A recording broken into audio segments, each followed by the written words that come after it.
Hi, dear Green Heart Warrior. It's me, Sasha, again, coming live from Bali in Indonesia. After Australia, I'm super happy to be here because I consider Bali as my home, and it's a real pleasure that I was able to bring you here.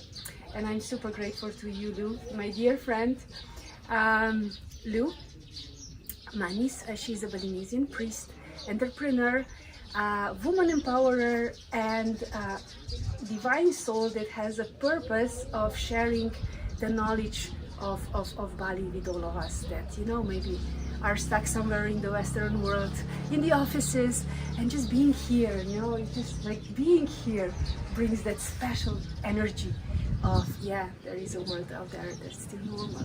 So, Luh, thank you for taking time. I know you're busy, but truly grateful that you are here with us. So, may I ask you first to tell us a bit about this place? Where are we? So we now at the Besaki Temple, which is the mother temple of Bali, the temple complex that is started building around 8th century, so that is been here for that long. So from Bali, I would like to share the beauty and the spirit of Bali and the ritual and also what is going on right now here in Bali. Yeah, exactly. Thank you for mentioning that. And even, you know, I joined you for a couple of rituals also, and you just mentioned them. So why would you say that rituals are so important? You are getting some friends. So, you know, here in Bali there are so many people, but we will not be just left alone. But this is also the part of it, right? Yeah. Giving the community and all. So why would you say that rituals are so important in your culture? Yes, because the ritual that also keeping the humans connected to the human and also connecting us to the soul of the land and to our ancestors as well, connecting us to the employments. Okay. Hi. We have some gentlemen here also, you know, maybe they can share some wisdom. Be a Balinese girl. Yeah. Thank you so much. You're welcome. He's so handsome also. See? That we can say. Yeah. Treat women like that. Compliment them and you know, make them feel welcome. This is also a tip. So yeah, thank you, Luh, for that. And we just saw up there when we were passing through this amazing temple, Mother's Temple, as you said. There is also a place, there is a temple for ancestors. And this is also highly important in your cultures. So, Yeah, because for us, you know, like our ancestors is part of our DNA to respecting and pray for our ancestors to raise the frequency and awareness also that is helping us to raise the frequency in our DNA and also for our next generation. And what you said that even, let's say, to elders, do you learn from them? Is there a lot of storytelling, sharing the knowledge from the elders? Is there respect? Because what we see, right, in Western world, sometimes the elders are just put in the elderly home.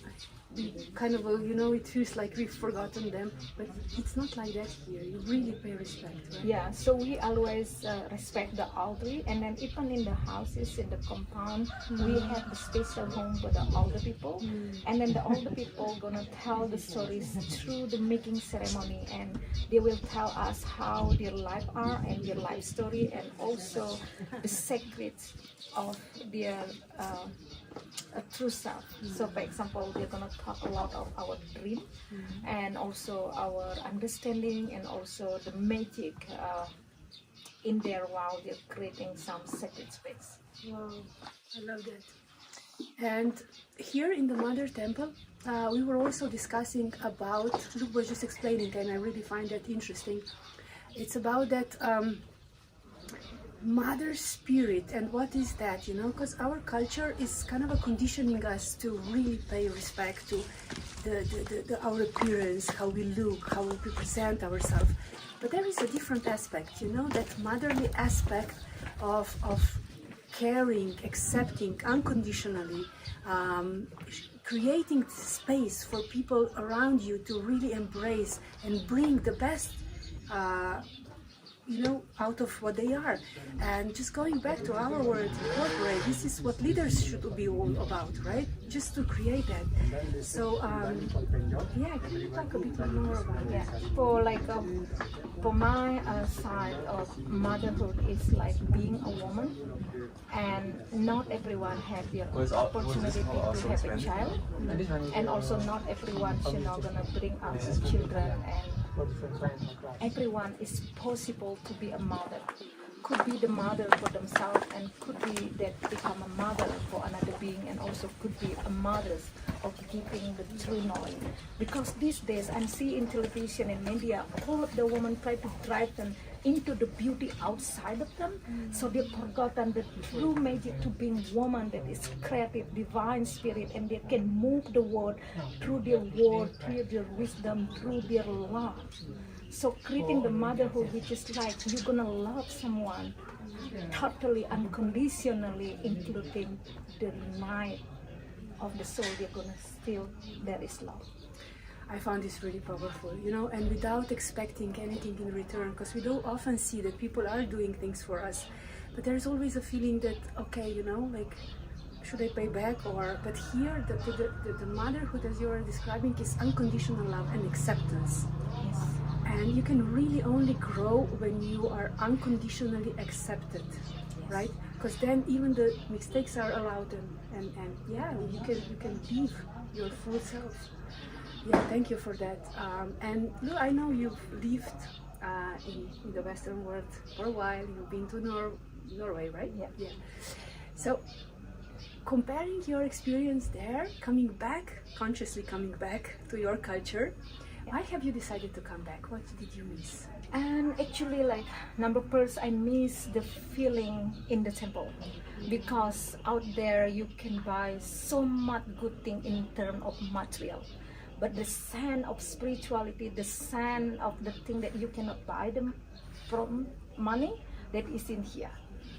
The most important thing in life that you cannot buy by the money is the power of the spirit, the power of devotion, the power of respect, the power of service. This quality supposed to have in every single being. If you live in this kind of quality, no matter you are right now, you will find peace and harmony and respect. Thank you. So if we may capture what we have discussed, what would be one advice for you?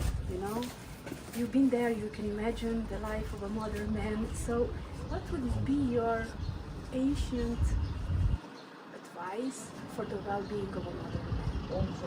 Oh, for the modern men, so because they're working a lot, you know, like physically, mentally, and spiritually, they just not know how to stop.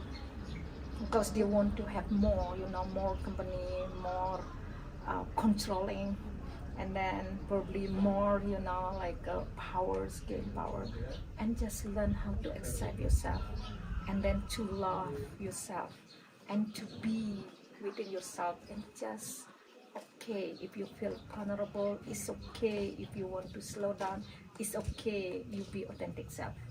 Thank you, Luh. Thank you for that, and thank you for your time. Luh has a company here. We will be sharing her contacts if somebody decides to come here to Bali and, you know, be, yeah, incarnated in the wisdom of the place through your purpose and service. Thank you for that, and thank you guys for being here. So we'll have another video from Bali.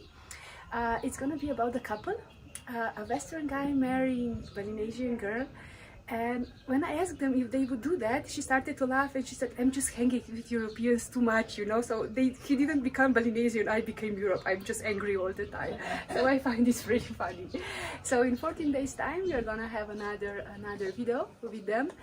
Till then, my dear, truly grateful. Thank you for everything that you are doing. Thank you for everything, thank you for opportunity. You know, I will be back many times. And see you in 14 days, and yeah, best of luck to you.